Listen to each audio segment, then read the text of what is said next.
நதியினை கரைகள் தொடர்வது போல் நாதனை நானும் தொடரணுமே. நதியினை கரைகள் தொடர்வது போல் நாதனை நானும் தொடரணுமே.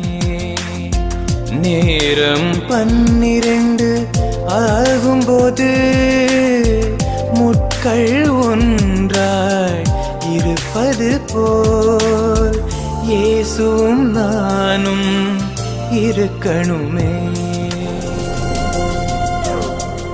இயேசு உங்களை நேசிக்கிறாங்க, மனம் திரும்புங்கள், பரலோக ராஜ்யம் சமீபத்திற்கு வேதத்தில் சொல்லியிருக்கியா, அதை ஏற்றுக்கொள்ளுங்க.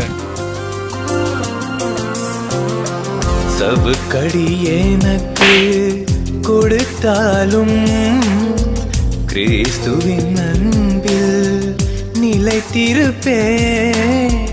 எது வந்த போதும் கலங்காமல் சத்தியம் இயேசுவுக்கு உயிர் கொடுப்பேன்.